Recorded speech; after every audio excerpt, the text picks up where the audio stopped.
할렐루야. 할렐루야. 우리 그리스도인들에게 하나님께 주신 축복이 하나가 있다고 하면은 하나님께서 우리의 앞길을 친히 준비해 놓으셨습니다. 예배해 놓으셨습니다. 그리고 그 길로 친히 인도하신 분이 바로 우리 하나님이세요. 성경에 보니까 하나님이 모든 걸 준비해 놨다, 예배해 놨다, 이 말을 여호와 이레라고 이야기하고 있습니다. 따라서 할까요? 여호와 이레. 친히 하나님께서 앞길을 다 준비해 놨다는 얘기예요. 저희 어머님이 이미 세상에 떠난 지 오래되셨지만은 살아생전에 자기 돌아가실 때를 미리 준비하기 위해서 수의를 미리 준비해 놨어요. 70대가 되니까 영정사진을 찍어가지고 또 걸어놨어요. 80세가 되니까 또 다시 찍어가지고 바꿔놨어요. 그러면서 내 죽음을 준비한다, 그러면서 이렇게 하는 모습을 이뤄봤습니다. 만약에 우리가 가는 길을 미리 준비해 놓게 되면 위안이 되고 힘이 되고 아마 격려가 될 것입니다. 우리 하나님도 우리의 모든 간 길을 다 준비해 놓으시고 인도하실 줄로 믿습니다. 요즘 세상이 얼마나 편한 세상인지 모릅니다. 우리 자동차를 운전하게 되면 내비게이션을 통해서 내가 어디를 가야 되겠다 거길 치게 되면 이 내비게이션이 거기서 아가씨가 다 얘기해줘요. 오른쪽으로 가라, 왼쪽으로 가라. 아가씨 말을 잘 들어야 돼요. 그래야 목적지까지 무사히 가게 됩니다. 하나님도 우리가 가는 모든 길을 다 목적지를 정해 놓으시고 친히 우리 가는 모든 길을 인도하신 분이 바로 우리 하나님이십니다. 근데 우리의 앞날을 보게 되면 예측할 수가 없어요. 눈에 보이는 것도 없고 귀에 들리는 것도 없고 손에 잡히는 것도 없던 칠흑같이 어두운 세상을 우리가 살다 보니까 늘 마음이 불안해요. 오늘 하루를 어떻게 살고 내일 어떻게 살까? 이것 때문에 우리 마음속에 불안불안 속에서 살아가고 있습니다. 성경 말씀 가운데 고린도서 2장 9절에 이런 말씀입니다. 우리 한번 읽어봐요. 시작. 기록된 바 하나님이 자기를 사랑한 자들을 위하여 예비하신 모든 것은 눈으로 보지 못하고 귀로 듣지도 못하고 사람의 마음으로 생각하지도 못하였다 함과 같으니라. 하나님은 우리의 눈으로 보이지 않는 것도 귀에 들리는 것도 없는데도 친히 그분이 우리 앞길에 모든 것을 다 예비해 놓으셨다고 성경은 우리에게 이야기하고 있는 줄로 믿습니다. 요즘 우리가 살아가면서 우리의 마음속에 가장 불안한 요소가 무엇이 있을까요? 이 코로나가 재확산되기 때문에 사람들이 감염에 대한 어려움을 겪으면서 이렇게 불안 속에서 사람들이 살아가고 있습니다. 요즘 물가가 많이 올랐어요.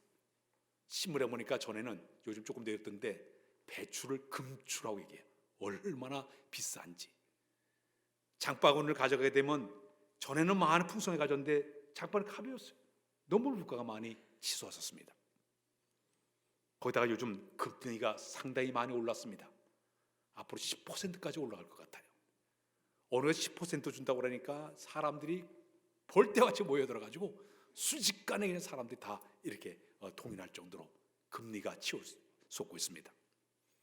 환율이 점점 높아져서 1200원도 하던 이런 그 1달러가 1500원까지 올라갈 정도로 상당히 많은 이런 어려움을 겪고 있습니다. 특히 우리나라 같은 경우는 이 서해안의 북한 도발 때문에 이 안보 위협 때문에 사람들이 불안불안 가운데 살고 있어요. 어제는 갑자기 안내 문자가 떠올랐어요. 계산 지방에 지진이 일어났다고. 계산이 우리 동네에 있었어요. 옛날에. 야, 이거 큰일 났구나. 누님한테 전화를 걸었습니다. 어떠냐고 그러니까 밥을 먹을 때 식탁이 흔들흔들 됐다는 거예요. 깜짝 놀랐어요. 이렇게 사람들은 하루하루 불안 속에서 살아가고 있습니다. 자, 그런데 하나님께서 우리에게 약속의 말씀 뭐냐면 미리 네 앞길을 예비해 놨다. 출애굽기 23장 20절에 보게 되면 이런 말씀 우리 한번 읽어볼까요? 시작. 내가 사자를 내 앞서 보내어 길에서 너를 보호하며 너를 내가 예비한 곳에 이르게 하리니. 이 말씀은 이스라엘 백성들에게 주신 메시지예요. 지금 이스라엘 백성들이 애굽을 탈출해가지고 광야로 들어와서 쭉 그들이 출발하게 되는데 이 광야는 어떤 곳이냐? 전 직접 그 광야를 체험했습니다. 이스라엘 백성들이 갔던 곳을 가봤어요. 이 온도가 40도 50도 뜨거운 태양이에요. 모래바람이 일어나고 돌멩이만 굴러다니고 풀 한 폭이 없는 나무가 한 그루 없는 이런 길을 그들이 지금 행진을 하고 있습니다. 그리고 밤이 되면 맹수들의 소리가 우우 하면서 맹수의 소리가 들리고, 또 독사들이 우글대는 이런 지역입니다. 이런 뱀들이 우글대는 그런 지역입니다. 그런데 그들에게 가장 필요한 말씀이 어떤 말씀인가 봤더니 오늘 본문에 내가 앞서서 친히 모든 것을 준비해 놨으니 너희는 그 길을 가라고 우리 주님께서 이야기를 하고 계세요. 결국 어떻게 하셨습니까? 이스라엘 백성들이 여호와의 말씀 그대로 순종하고 갔더니 우리 하나님께 그들이 목마를 때에 하나님 엘림을 준비해서 12샘물을 통해서 물을 먹게 마시고, 반석을 쳐서 물이 쏟아나게 만들어서 그들을 목을 추게 만드시고, 40년 동안 만나를 매일같이 내려서 그들이 먹게 만드시고, 고기가 먹고 싶다 하니까 미추의 떼를 보내가지고 코에서 냄새가 날 정도로 고기를 먹게 만드시고, 날마다 그들에게 매일매일 일용할 양식을 통해서 그들에게 도와준 분이 우리 하나님인 줄로 믿습니다. 그렇게 이스라엘 백성들에게 네 약속의 말씀을 잘 붙들고 가기만 하면 너의 가는 길을 친도해 주겠다고 우리 하나님께 약속의 말씀을 주고 있습니다. 그러나 문제는 이스라엘 백성은 멀리 내다보지를 못했습니다. 매 순간순간마다 순간적인 얼음 상황이 터지게 되니까 척박하고 모래바람이 있는 그 광야를 바라보니까 계속 원망하고 불평하고, 그리고 지도자를 통해서 도르쳐 죽이려고 하다가 그들은 끝내 그 땅을 밟지를 못했어요. 제1세대들은요 광야에서 더 거진 다 죽었습니다. 2사람밖에 살지 않았어요. 여호수아와 갈렙. 제2세대들이 간 땅을 밟았어요. 그 현실은 모두 상황을 바라보고 불평하고 원망하다가 다 광야에서 죽고 말았어요. 그러나 여호수아와 갈렙은 끝까지 약속의 말씀을 부여잡았기 때문에 그 땅에 들어간 축복을 받은 사람이 그들이에요. 하나님이 예비하신 땅, 준비하신 계획을 그대로 바라보고 믿음으로 전진하다 보니까 그 말씀 따라서 그 믿음 때문에 그들은 가나안 땅에 들어가는 축복을 받은 사람이 바로 여호수아와 갈렙이었습니다. 우리는 하나님의 약속의 말씀을 저버리게 되고 하나님의 계획표대로 가는 이 모든 것의 발길을 갖다가 우리가 우리 스스로가 원망하고 불평하고 짜증내다가 밟지 못하는 이런 일은 우리 하지 말아야 될 줄로 믿습니다. 세계적인 베스트셀러 스티브 콥이라는 사람이 성공하는 사람들에게는 7가지 특성이 있다고 얘기를 했습니다. 첫 번째가 프로액티브라는 이 얘기는 주도성이 있다고 했습니다. 이 성공하는 사람들을 보니까 주도성이 강해서 남에게 탓을 돌리지 않고 내 인생은 내가 잘 살면 된다 이런 마음을 가지고 고집을 부리면서 쫙 끌어가는 것이 성공한 사람들의 특징이라고 얘기했습니다. 자기 주도성이 강한 사람이 성공한다 표현했습니다. 그러나 우리 그리스도의 삶은 그렇지 않습니다. 내가 주도하는 것이 아니라 주의 인도하심 따라 살아가야 될 줄로 믿습니다. 그분이 친히 내 앞길을 예비하시고 주민의 약속의 말씀을 그대로 믿고 믿음으로 한 걸음 한 걸음 가는 것이 우리의 신앙의 길이 되어야 될 줄로 믿습니다. 내가 주도하는 것이 아니에요. 주님이 인도하셔야 가능한 줄로 믿습니다. 비록 내 앞길이 거친 광야와 같은 힘들고 고달픈 상황일지라도, 험한 길이 있을지라도, 웅롱했을지라도, 장애물이 있을지라도 반드시 하나님이 다 제거해 주겠지. 이 믿음을 가지고 전진할 때 주께서 우리의 가는 길을 친히 인도해 줄 줄로 믿습니다. 이미 얼마 전에 세상을 떠났지만 고 빌리그람 목사님이 계신데 그분과 함께 사역했던 분이 있습니다. 킴 윅스라는 여인입니다. 이분은 원래 한국 전쟁 때 여기 눈을 시력을 잃어버리고 말았습니다. 그는 고아원에서 지내고 있었을 때 어느 미군 중사의 도움으로 미국으로 건너가게 되었습니다. 미국에 건너가서 인디애나 주립대학을 그분이 이제 졸업을 하고 오스트레일리아에 가서 성악을 공부를 하고 아주 훌륭한 성악가가 되었어요. 노래를 잘 부르니까 빌리그람 목사님의 팀에 합류가 돼서 가는 곳마다 그분이 노래도 부르고 간증도 하고 그랬습니다. 자, 그런데 이분이 빌리그람 목사님 집회에서 이런 간증을 한 적이 있습니다. 사람들이 자기 앞을 보지 못할 때 인도하는 방법이 저 앞에 100m 앞에 무엇이 있다 이렇게 말하지 않았답니다.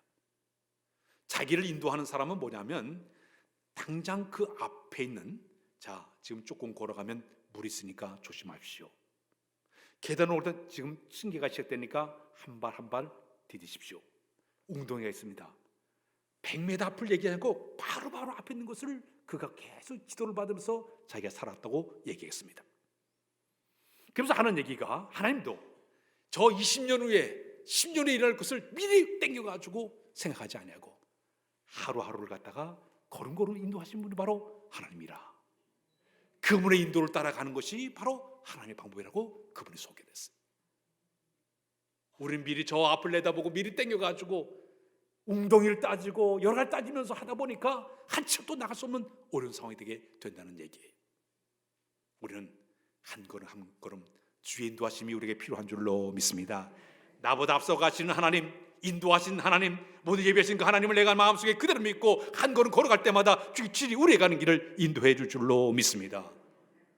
오늘 본문에 보게 되면 아브라함의 생애 가운데 큰 갈등과 희론의 시간을 맞이하게 되었습니다. 아브라함이 100세에 아들 이삭을 선물로 받았어요. 그러니까 이 아브라함이 얼마나 감사했겠습니까? 하루 좀 감사하면서 은혜 속에 그가 살게 되었는데, 근데 어느 날 갑자기 어느 신학자는 한 아브라함의 나이가 125세쯤, 이삭의 나이가 한 25세쯤 되었을 때에 갑자기 하나님께서 아브라함에게 명령을 내렸습니다. 네 아들을 데리고 모리아 산으로 데려와서 그 아이를 죽여서 나한테 번제로 드려라 하고 명령을 내렸습니다. 여러분, 번제는 어떻게 드리는가 하면 양이나 소나 염소를 제일 먼저 하는 게 목을 땁니다. 짐승이 죽게 되면 각을 떠요. 잘 타게끔 각을 뜬 다음에 마치 우리 생선에다 이렇게 각을 뜨는 것처럼 각을 뜬 다음에 제단에 올라오고 불을 훅 쏴질러 가지고 태우는 것이 번제 의식이에요. 25살 된 이 아들 청년을 갖다가 목을 따가지고 이 아이가 죽게 되면 각을 뜬 다음에 저 불의 온전으로 제단에 올려놓고 불을 확 쏴 죽인다고 생각해 보십시오. 얼마나 끔찍한 일이겠습니까? 이것을 하나님께서 아브라함에게 명령을 내렸어요. 우리 하나님께서는 의도가 있었습니다. 내가 정말 얼마나 믿음이 있느냐, 네가 얼마나 내 말에 순종하겠느냐, 네가 얼마나 나를 사랑하느냐, 이것을 한번 확인하기 위해서 지금 아브라함에게 시험 문제를 던진 거예요. 자, 그랬더니 아브라함이 이 시험의 과정을 이겨낸 과정을 오늘 본문이 이야기해 주고 있어요. 사람적으로 신앙생활 하다 보면 시험에 들 때가 있습니다. 시험에는 크게 나누면 두 가지의 시험이 있습니다. 첫 번째 시험은 마귀가 주는 시험이에요. 영어에는 temptation, 이 말은 유혹, 미혹이라는 말을 쓰고 있습니다. 사탄이 주는 시험은요, 미혹과 유혹이에요. 그래서 언어에 보게 되면 이렇게 붕어를 잡기 위해서 지렁이를 끼워 꼬물꼬물한 것도 똑같습니다. 무는 순간 그 속에 갈고리가 들어있는 거예요. 이게 사탄이 주는 시험의 모습입니다.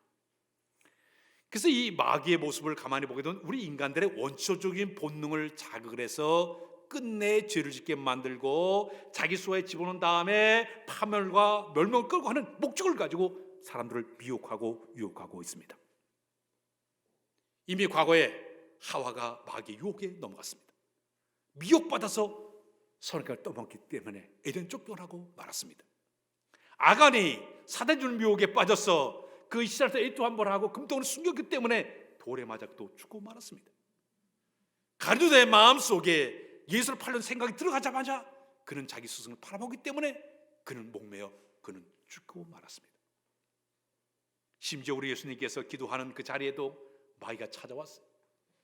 금식하며 기도하는 그 자리까지 찾아와서 마귀는 끊임없이 미혹하고 있습니다. 이 돌을 가지고 떡을 만들어라. 물질의 시험을 하기도 했습니다. 성전 꼭대기로 뒤로 올라가서 네가 뛰어내려라. 만약 발 하나 다치지 않게 되면 모든 사람들이 다 너를 환호할 거야. 인기가 있을 거야. 명예가 있을 거야. 미혹했습니다. 심지어는 세상 왕들이 누른 모든 부귀영화를 다 보여준 다음에 나한테 꾸벅 절하면 내가 이 모든 걸 줄게. 미혹했습니다. 한마디로 사단의 모든 시험의 모습은 육신의 정욕과 안목의 정욕과 이세상을 통해서 미혹하고 유혹하기를 시작을 했습니다. 거기에 넘어가게 되면 하나님과 점점 멀어지게 되고, 그것에 넘어가게 되면 교회를 점점 멀어지게 되고 성도와 성도와의 관계가 멀어지게 되는 이런 일이 벌어지게 되는 것입니다. 그래서 사탄의 계획은 하나님과 멀게 하는데 미혹을 하는 것이 사탄의 전술이에요. 그러나 하나님 주시는 시험이 있습니다. 성경에서 하나님 주시는 그 시험을 영어로 테스트란 말을 쓰고 있습니다. 이 말 따스할까요? 평가. 사단이 주는 시험은 유혹과 미혹이에요. 그러나 하나님 주신 시험은 아니에요. 평가입니다. 이 평가란 말은 학생들이 이제 학교를 다니다 보면 중간고사를 보고 학기말고사도 보고 학년말고사를 봅니다. 이제 다음 주가 되면 우리 학생들이 저 수능고사 3년 동안 공부한 걸 모두 통틀어서 평가를 받아서 그 실력 가지고 대학에 들어갑니다. 근데 우리 하나님께서도 우리가 이 세상 사는 동안에 우리 시험을 주신데 내가 얼마나 알고 있는가, 내가 얼마나 신앙생활 잘하는가, 내 믿음이 얼마나 견고한가, 이것 때문에 우리에게 평가하기 위해서 시험과 고난과 아픔과 고통과 그다음에 질병과 여러 가지 통해서 우리의 믿음을 때로 어려움을 줄 때가 있습니다. 그럼 우리는 시험 없었으면 얼마나 좋을까? 지난주에 학생들에게 제가 강의하면서 시험 보겠습니다 그러니까 목사님 시험 보지 마세요. 시험 듭니다. 그래 시험. 제가 칠판에다가 3가지를 썼습니다. 시험 안 볼 테니까 3가지. 자, 욥기서가 주는 교훈이 뭔가 써오십시오. 그리고 욥이 이 고난의 과정을 어떻게 견뎠는가 써오십시오. 당신이 이제 신앙생활을 오면서 욥의 고난을 당했을 때 어떻게 견뎌냈는가 한번 써보십시오. 3문제를 냈어요. 다 써가지고 오라고. 자, 이렇게 사람들 시험에 들게 되면 다 곧 사람들의 마음속에 그런 마음을 가져요. 근데 사람들이 시험 얻게 되면 공부 안 해요. 땡땡이 칩니다. 시험이 있기 때문에 벼락 공부라도 해서라도 조금 아는 게 있기 때문에 시험을 보는 거예요. 마찬가지로 하나님의 시험은 우리의 믿음의 상태를 파악하기 위해서 때로 우리에게 어려운 고통과 시험과 아픔과 환난과 괴로움을 줄 때가 있습니다. 성경을 보게 되면 야고보서 1장 3절에 하나님의 시험을 이렇게 표현하고 있습니다. 시작. 이는 너의 믿음의 시련이 인내를 만들어낸 줄을 너희가 알미라. 여기 성경 보니까 우리 하나님 주신 시험의 특징을 믿음의 시련이라고 표현하고 있습니다. 하나님 주신 시험은요, 하나님과 점점 멀어지게 하는 것이 아니라 오히려 더 가까이 하는 데 목적이 있습니다. 하나님 주신 시험의 특징은 멀어지게 하는 것이 아니라 가깝게 하는 거예요. 예수님 비유 가운데 타작마당에 키즈라는 표현이 있습니다. 우리가 추수가 끝나게 되면 키즈를 이렇게 하게 되면 쭉종이는 훌훌 날아가 버립니다. 그러나 알곡은 펄떡 안으로 뛰어듭니다. 사탄이 우리에게 와가지고 우리를 시험하면서 퀴즈를 이렇게 할 때 믿음의 사람들은 더 하나님 가까이 뛰어들어가면서 신앙에서 그걸 해결하려고 노력하지만은 쭉종이 신앙은 홀홀 바깥으로 튀어나갑니다. 믿음이 없기 때문에 그렇습니다. 하나님의 주시는 시험은 믿음 안에서 우리의 믿음을 빼앗는 것이 아니라 하나님의 시험의 특징은 우리의 믿음을 더 키워내서 더 단단한 것은 확고한 신앙이 되기 위해서 우리에게 때로 믿음의 시련을 줄 때가 있다는 얘기입니다. 운동하는 사람들은 힘을 빼기 위해서 운동하는 것이 아니라 더 힘을 키우기 위해서 운동하는 것과 똑같습니다. 시련과 어려움의 과정을 내가 견뎌내게 되면 우리는 더 믿음이 강한 자로 바뀌어지게 될 줄로 믿습니다. 사단이 우리에게 시험하는 특징을 보게 되면 항상 최악의 상태로 끌고 갑니다. 절망과 좌절과 낙심과 염려와 근심의 밑바닥으로 끌고 내려가요. 그런데 하나님의 시험은 안 그렇습니다. 우리 하나님의 시험은요, 오히려 그 과정을 통해 더 우리를 최선을 우리 사람이 갖고 있는 고귀한 신앙을 최대한 신앙을 끌어올려서 인내하게 하고 절제하게 하고 성숙한 신앙을 끌어올리는 것이 바로 하나님 주신 시험의 특징이에요. 그래서 그걸 잘 이기게 되면 내 믿음이 한층 더 성숙한 신앙으로 올라가게 될 줄로 믿습니다. 사단 주신 시험의 하나의 특징은 뭐냐면 얼마나 사단은 논리적인지 몰라요. 상식적이에요. 계산상 정말 정확하고 빈틈이 없어요. 우리 사는 것도 완벽할 정도로 이렇게 하는 것이 바로 사단의 하나의 특징이에요. 예를 들면 돈 되는데 무슨 일이라도 하면 된다. 수사관 뭘 가지 말고 해야 된다. 일단 성공하면 되냐. 이렇게 논리적으로 상식으로 접근하는 것이 사단의 전술이에요. 그러니까 아주 매력적이고 흥미있고, 예를 들어 우리가 살아가는 돈, 그 다음에 섹스, 그 다음에 우리의 삶, 인기, 권력, 보암직하고 멈추고 탐색할 정도로 완벽하게 우리가 다루는 것이 바로 사단의 전술의 모습이에요. 그러나 하나님의 시험은요, 앞뒤가 안 맞아요. 하나님의 우리에게 주신 시험은요, 상식적으로 맞지를 않아요. 계산상으로 맞지를 않아요. 논리적으로 안 맞는 것이 하나님의 시험의 특징이에요. 자, 아니 아들을 100세의 아들을 얻게 했으면 이거 달라는 거 맞아요, 안 맞아요? 안 맞는 얘기예요. 죽이라는 얘기 말도 안 맞는 얘기예요. 상식으로 안 맞아요. 줄 때를 언제고 왜 또 뺏어갑니까? 안 맞아요. 제물로 바치라? 동네 사람들 다 욕했죠. 저 아들을 얻더니 죽여버렸다고. 손가락 이게 맞는 얘기 아니에요. 그러나 계산적으로 안 맞고 상식적으로 안 맞지만은 그러나 그 사람의 믿음의 정도와 기질과 상황을 잘 파악하시면서 고사를 맞게끔 주는 것이 바로 하나님의 시험의 특징이에요. 사랑하는 여러분, 성경 말씀을 보게 되면 하나님이 감당할 만한 시험밖에 우리에게 주신 일이 없다고 얘기했습니다. 내 신앙이 대학교 수준 되면 대학교 수준에 맞게끔 시험이 주어지게 되지만 초등학생은 초등학교의 시험으로 우리가 떨어지게 되는 것입니다. 만약 아브라함 같은 시험이 조카 롯에게 줬으면 조카 롯은 감당하지 못해요. 왜? 그는 초보 신앙이기 때문에, 아마추어 신앙이기 때문에 그렇습니다. 그러나 아브라함은 프로 신앙이네요. 고수 신앙을 갖고 있기 때문에 그런 시험 앞에서도 그는 흔들림이 없었어요. 클래스가 달라요. 믿음의 고수이기 때문에 그 옛날 아비 집을 떠나는 그 믿음의 상태를 하나님 다 알고 있기 때문에 고수 신앙이 있기 때문에 그걸 갖다 하나님께서 그런 시험의 과정을 그에게 허락하신 것입니다. 우리가 사단의 시험을 갖다가 또 하나님의 시험을 이기는 방법이 있습니다. 첫 번째, 사탄이 주는 시험은 어떻게 이겨내냐?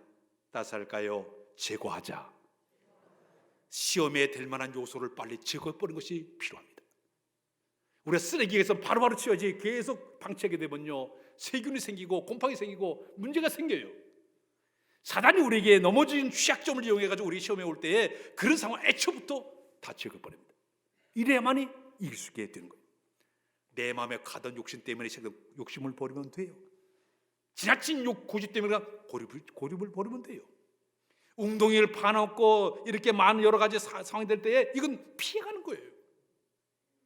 이게 사단의 시험을 이기는 첫 번째 방법이에요.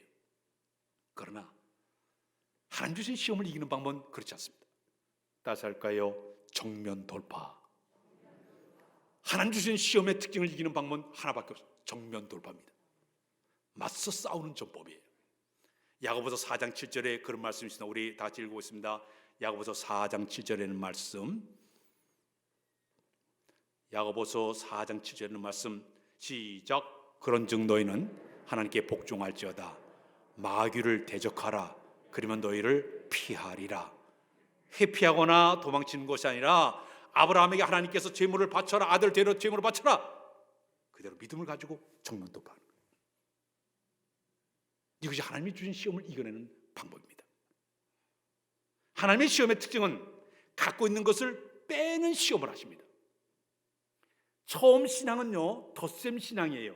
처음 신앙, 초보 신앙을 가진 사람에게는 그저 기도할 때마다 하나님 은혜 주시고 병 고쳐 주시고 축복 주시고 능력 주시고, 이것이 초보 신앙 사람들의 모습이에요.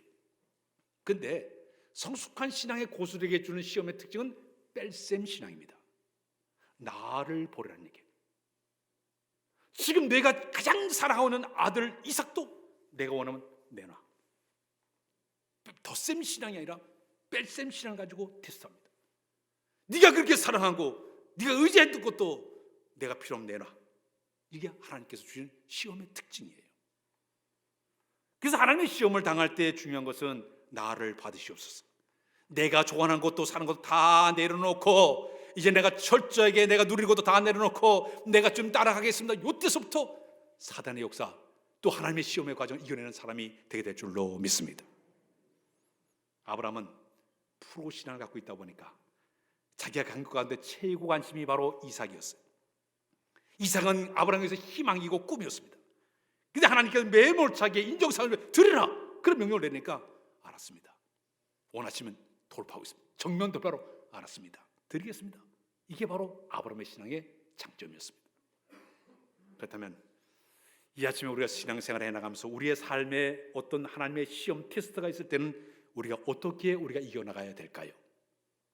아브라함은 첫 번째, 그는 하나님의 명령 앞에 이렇게 했습니다. 따라서 할까요? 즉각적인 순종.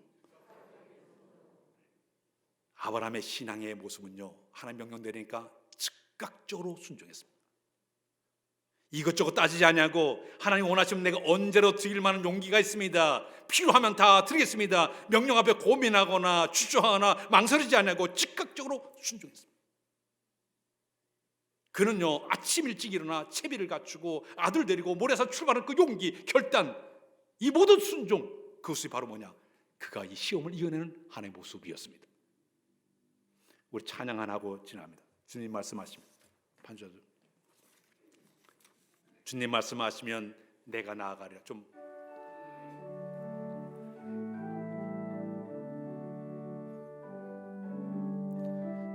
나아지면 내가 나아가리다. 주님 뜻이 아니면 내가 멈춰서리다. 나의 가고 서는 것 주의 뜻에 있으니 오 주여 나를 이끄소서. 다시 한번 주님 말씀하시면 내가 나아가리다. 주의 뜻이 아니면 내가 멈춰서리다. 나의 가고 서는 것 주의 뜻에 있으니 오 주여 나를 소서. 요까지 하겠습니다. 주님 말씀하시면 서라면 서겠습니다. 가라면 가겠습니다. 아브라함은요 즉각적인 순종이 그의 특징이었습니다. 두 번째는 따라서 할까요? 묵묵히 순종하였다. 아브라함은 하나님의 명령 앞에 이것저것 따지지 않았습니다. 항변하지 않았어요. 설명해달라고 그러지 않았어요. 자초지종 설명해달라고 요구도 하지 않았어요. 말없이 묵묵하게 그저 순종했습니다. 우리가 이런 상황이 되게 되면 따지고 싶은 마음이 있을 거예요. 그러나 아브라함은 절대 하나님 앞에 명령 앞에 따지지 않았어요. 묵묵히 침묵하면서 따라갔습니다. 지난 우리 특별 새벽 집회를 2주간 동안 인도하는 가운데 이스라엘 백성들이 여리고성을 무너뜨릴 때 7일 동안 말 한마디 안 했어요. 묵묵히 벗개만 바라보고 행진했습니다. 그 결과 여리고성이 무너지지 않았습니까? 아브라함은요 이것저것 따지지 않았어요. 묵묵히 입을 꽉 다물고 묵묵히 주님만을 바라보고 하나님만을 의지하고 그는 뚜벅뚜벅 걸어갔습니다. 우리 예수님은 골고다 언덕에 올라가실 때요 십자가 지고 올라갈 때 침묵하셨어요. 말 한마디 안 했어요. 저 십자가 골고다 뒤에 있는 저 부활의 영광을 바라보고 묵묵히 참고 인내하면서 걸어가신 분이 바로 우리 주님이세요. 이 아브라함도 얼마나 고뇌했겠습니까? 이 북받치는 울음이 차올랐을 거예요. 그러나 그는 하나님 명령 앞에 묵묵히 침묵하면서 걸어가고 안장을 지우고 번제에 쓸 나무를 갖다 챙기고 아들과 종족에게 다 준비시키고 침착하게 한치의 흐트름이 없이 의연하게 그 말씀대로 뚜벅뚜벅 걸어가는 영적 고수의 모습이 그 모습 속에 들어가 있습니다. 사랑하는 여러분, 우리는 영적 고수가 되어야 될 줄로 믿습니다. 바둑 두는 사람들 고수를 보게 되면요 한눈에 다 들어와요. 하수는 앞만 봐요. 고수는 한 것은 전체 다 상황을 봐요. 이 아브라함의 신앙의 특징은 고수예요. 묵묵히 침묵하고 전혀 흐트름이 없이 의연하게 뚜벅뚜벅 하나님께서 원하시는 방법을 향해서 걸어가는 것, 우리의 신앙의 모습이 되어야 될 줄로 믿습니다. 그의 마음속에는 어떤 신앙이 있었느냐? 하나님이 모든 걸 예배해놨다는 믿음이 강했습니다. 그래서 하나님께서 예배해 놓으셨다. 비록 이 아들을 데리고 모리아산을 갈 때 생명처럼 사랑했던 아들을 번제로 데려갈 때 얼마나 마음이 아팠고 괴로웠겠습니까?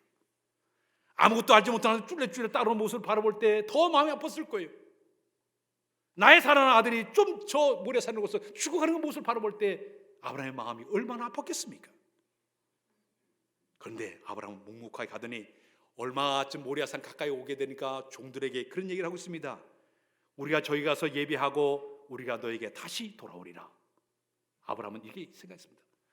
이 아이를 내가 번제로 드린다 하더라도 하나님 다른 방법을 통해서 나에게 자녀를 주실 것이야. 그 믿음이 있기 때문에 우리가 가서 번제를 드린 다음에 우리가 하라는 얘기는 아들하고 다시 데려올 테니까 기다리라. 종에게 명령을 내립니다. 왜냐? 그의 마음속에는 반드시 하나님이 자기에게 돌려주실 거다. 그의 마음속에 그 믿음이 있을 때 이런 말을 하게 된 줄로 믿습니다. 이 말은 히브리서 11장 19절에 그 답을 이렇게 주고 있습니다. 히브리서 11장 19절에 성경 말씀 띄워주면 좋겠는데요. 시작. 그가 하나님이 능히 이삭을 죽은 자 가운데서 다시 살릴 줄로 생각하신지라 비유컨대 그를 죽은 자 가운데서 도로 받을 것이니라. 자기 마음속에 그걸 믿었어요. 그러니까 하나님께 주신 그 명령 따라 하나님 방법대로 묵묵히 올라가요. 올라가는데 하필이면 이 이삭이 아버지한테 또 질문합니다. 불과 남은 여기 있는데 번제할 어린 양은 어디 있습니까? 또 물어봐요. 여기는 이삭은 앞으로 자기에게 닥쳐올 무섭고 끔찍한 일을 저도 모르기 때문에 아버지에게 질문했습니다. 그 질문받은 이 아브라함이 얼마나 마음이 아팠겠습니까? 이 복받쳐 오르는 슬픔이 갇혔을 거예요. 그런데 아브라함은 뭐라고 대답했습니까? 번제할 어린 양은 하나님이 자기를 위해 준비해 놓으셨단다. 하나님 준비해 놨어요. 그리고 그 아이를 데리고 올라가고 있어요. 아브라함은 이제 앞으로 일어날 모든 상황도 하나님 친히 다 예배해놨기 때문에 준비해놨기 때문에 친히 인도해 주겠대, 이 믿음을 가지고 한 걸음 묵묵하게 흐트럼없이 지금 가고 있는 거예요. 하나님의 손에 맡기는 믿음이 여호와의 신앙이 되는 줄로 믿습니다. 내 가정의 모든 문제, 교회의 모든 문제, 민족의 모든 문제, 이 세계의 모든 문제 하나님이 해결해 주겠지, 인도해 주겠지. 굳센 믿음이 있으면 주께 우리 가는 길 인도해 줄 줄로 믿습니다. 하나님에게 그것을 맺습니다. 기도의 성자 조지 물라는 분이 계십니다. 이분은 5만 번 기도를 해서 5만 번 응답받으신 분이에요. 이분은 돈 한 푼 없이 그 고아원의 수많은 사람들을 다 먹이는 이런 분이었습니다. 그런데 1839년도 3월 달에 자기가 기도했던 내용이 응답받은 내용을 이렇게 책으로, 일기장을 책으로 내서 세상에 내놨더니 그 기도 일기를 보고 어떤 사람이 굉장히 감동을 받았어요. 그분이 기도하기를 자기 여동생이 하나 있었는데 자기 여동생이 굉장히 부자였어요. 여동생이 값비싼 보석, 금사슬, 금팔찌, 가락지들이 굉장히 많은 거 알고 이분이 이제 기도, 하나님 내 동생의 마음을 감화감동하사 이 조지 물러 그 고아원에 기부하도록 하나님께 도와주세요. 열심히 기도했더니 오늘 갑자기 여동생의 마음이 와가지고 자발적으로 그 자기 모든 것을 갖다가 고아원에 갖다가 희산을 했습니다. 그래서 그 기둥 받은 그것 때문에 그 당시 그 고아원에 어려움을 겪고 있을 때 그거 가지고 모든 걸 다 이제 빚을 갚게 되었습니다. 자, 그런데 그가 준 모든 그 보석 가운데 다이아몬드가 있었어요. 그래서 이 다이아몬드를 이 조지 목사님께서 거기다가 글씨를 써놨습니다. 하나님이 준비하시리라. 요월이 되죠.